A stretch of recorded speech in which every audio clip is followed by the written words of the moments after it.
ಕಿಕ್ಕಿರಿದು ತುಂಬಿದೆ ಜನಪ್ರತಿನಿಧಿಗಳ ಕೋರ್ಟ್. ಕುತೂಹಲವನ್ನ ಕೆರಳಿಸ್ತಾ ಇದೆ ಕೋರ್ಟ್ನ ತೀರ್ಪು.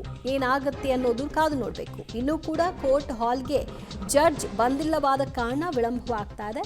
ಈಗಾಗಲೇ ಕೋರ್ಟ್ ಹಾಲ್ಗೆ ವಿನಯ್ ಕುಲಕರ್ಣಿ ಆದಿಯಾಗಿ ಉಳಿದ ಆರೋಪಿಗಳು ಕೂಡ ಆಗಮಿಸಿದ್ದಾರೆ.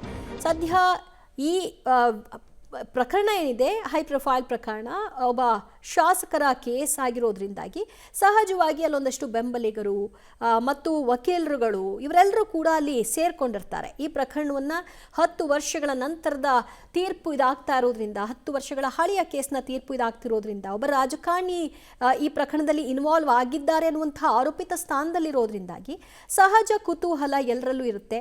ಆ ತೀರ್ಪು ಏನು ಓದ್ತಾರೆ, ಅದರಲ್ಲಿ ಏನಿರುತ್ತೆ ಅಂಶಗಳು, ಇದನ್ನೆಲ್ಲ ತಿಳ್ಕೊಳ್ಳುವಂತಹ ನಿಟ್ಟಿನಲ್ಲಿ ಬಹಳಷ್ಟು ವಕೀಲರು ಕೂಡ ಆಸಕ್ತರಾಗಿರ್ತಾರೆ. ಹಾಗಾಗಿ ಕೋರ್ಟ್ ಹಾಲ್ನಲ್ಲಿ ಅವರೆಲ್ಲ ತುಂಬಿಕೊಂಡಿದ್ದಾರೆ. ಮತ್ತೆ ಇತರರು ಕೂಡ ಅಲ್ಲಿ ಸೇರ್ಪಡೆ ಆಗಿದ್ದಾರೆ. ಒನ್ಸ್ ಜಡ್ಜ್ ಬಂದ ಮೇಲೆ ಅವ್ರನ್ನೆಲ್ಲರನ್ನೂ ಆಚೆ ಕಳಿಸೋ ಪ್ರಕ್ರಿಯೆಗಳಾಗತ್ತೆ. ಮತ್ತಷ್ಟು ಮಾಹಿತಿ ಪಡೆಯೋಣ ನಮ್ಮ ಪ್ರತಿನಿಧಿ ನಾಗೇಶ್ರಿಂದ. ನಾಗೇಶ, ಕೋರ್ಟ್ ಆವರಣದಲ್ಲಿ ಫುಲ್ ಕಿಕ್ಕಿರಿದು ಜನ ಸೇರಿದ್ದಾರೆ ಅಂತ ಅಂದರೆ ವಿನಯ್ ಕುಲಕರ್ಣಿ ಬೆಂಬಲಿಗರ ಅಥವಾ ವಕೀಲರುಗಳೇ ಸೇರ್ಕೊಂಡಿರೋದಾ? ಇನ್ನೂ ಕೂಡ ಜಡ್ಜ್ ಬಂದಿಲ್ವಾದ ಕಾರಣದಿಂದಾಗಿ ತಡವಾಗ್ತಾ ಇದೆಯಾ ತೀರ್ಪು?